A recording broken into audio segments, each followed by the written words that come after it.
نو اوس مخکې وضاحت کوي چې د عقلمن کم خلق دي. یو خو زمونږ ستاسو په ذهن کې عقلمن دی، یو د الله جل شانه له طرف نه عقلمن چاته ویل کېږي. مونږ تاسو عقلمن هغه انسان ته وایو چې د کم انسان جایداد ډېر وي، هغه پیسې ډېرې ګټي، د هغه کروڑونه ډېر وي، بینک بیلنس ډېر، نو موږ وایو د عقلمن خلق دی.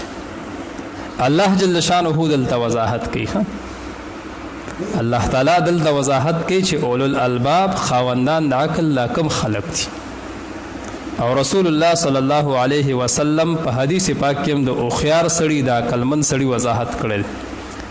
الکیس من دان نفسه وعمل لما بعد الموت. رسول الله صلی الله علیه وسلم فرمای عقلمن هغه انسان دی چې خپل ځان او پیژنده او د مرګ نه بعد کم ژوند را روان دی د هغې دپاره یې تیاری وکړو. الکیس هوښیار او عقلمن دغه انسان دی. او بیا مخکې نبی علیه الصلاة والسلام ارشاد فرمای بیوقوف او کمکل انسان هغه دی چې د خپل نفس خواهشاتو تابعداري وکړي، هغې پسې روان وي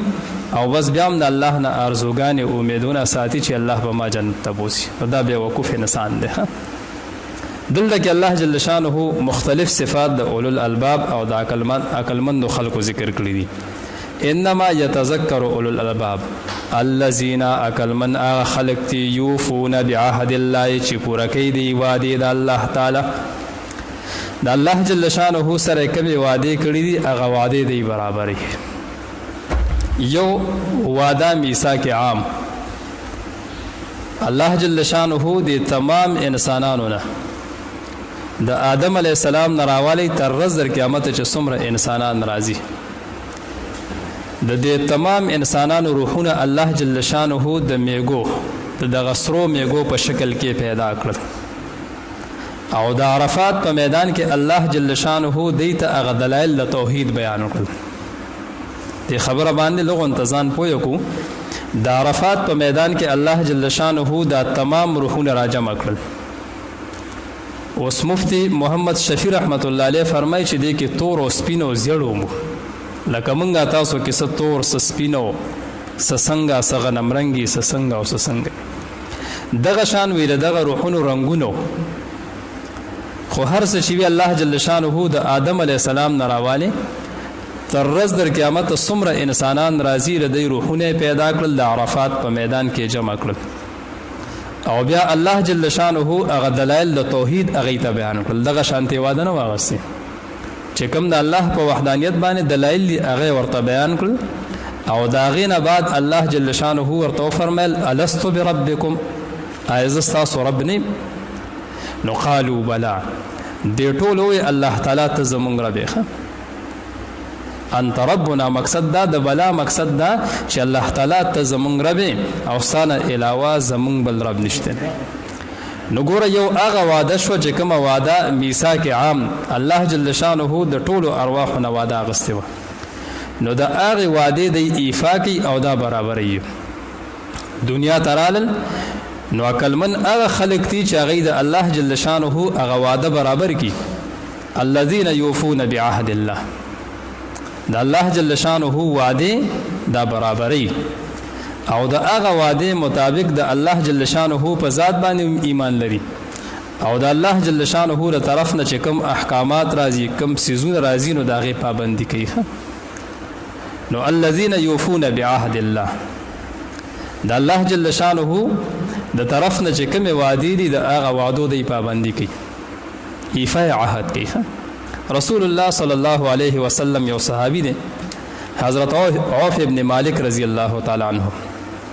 هغوی فرمایي یو ځل رسول الله صلی الله علیه وسلم د صحابو نه وعده واغسته، صحابو نه بیعت واغسته، بیعت. او په هغه بیعت کې نبی علیه الصلاة والسلام لومبی خبره دا ذکر کړه چې د الله سره به څوک شریک نه جوړوي، ځکه ان الشرک لظلم عظیم، شرک د عظیم الشان گناہ ده. او الله جل شانه شرک دا نه معاف کی. نو رسول الله مبارک په دغه بیعت کې لومبی وعده د صحابه کرامو نه دا واغسته چې د الله سره به شریک نه جوړوي. دویم نمبر نبی علیہ الصلوۃ والسلام ته فرمایل 15 وخت مونږ به پابندۍ سره کوي. او درېمه خبره دا چې د خپل امیر اطاعت وکوي، چې په تاسو باندې کوم مشر مقرر شو او هغه مشر تاسو د الله او د الله د پیغمبر د مرزه مطابق د شریعت مطابق حکم کوي نو داغه اطاعت وکوي او څلورم نمبر دا چې د چا نه به سوال نه کوي څلورم نمبر دا د چا نه به سوال نه کوي نو حضرت عوف ابن مالک رضی الله تعالی عنہ فرمایي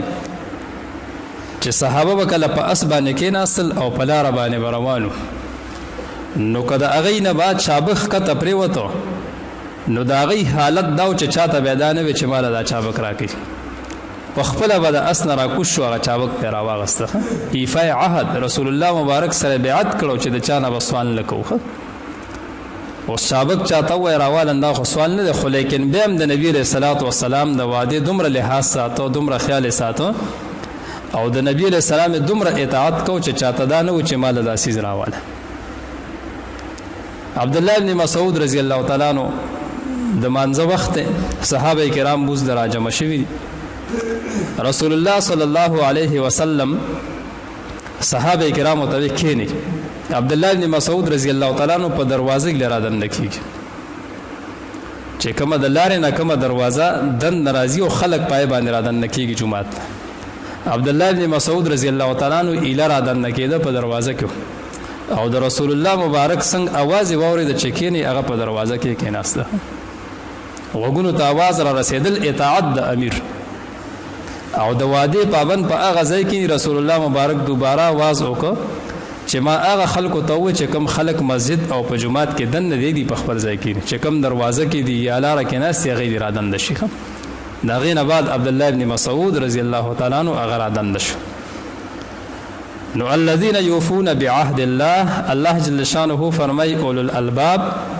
او عقل من خلق هغه دي چې هغه د وعدو مخالفت نه کوي بلکې دغه وعده دا برابرۍ دا د مسلمان علامت هم ده ځکه منافق سره د وعده مخالف وي رسول الله صلی الله علیه وسلم ارشاد فرمای د منافق درې علامات دي د منافق سړي درې علامات دي یو دا اذا اؤتمن خانه چې کله د سره امانت کې خود شری وای کې خیانت کوي د دې د وجنه احتیاط ګوره صرف امانت دانه چې چاته سر روپے کې خود نو د هغه روپو به تل لحاظ ساتنو امانت ګري بلکې المجالس بالامانه مجلس کې چا خبرو کړه هغه امانت ته چا دراس خبرو کړه هغه امانت ته ابازان سره دن نو ساته دانه چې خبره په مجلس کې وکړې شو او د هغه مجلس خبره بهر وکړې شي منګه بل راځي او مجلس کې ناسو خبره یا شی و یا نه وشوي خو یو ملګری فلان کې دا سویلو د زما غوګون له خبره نه ورغله مې دا سن دي شي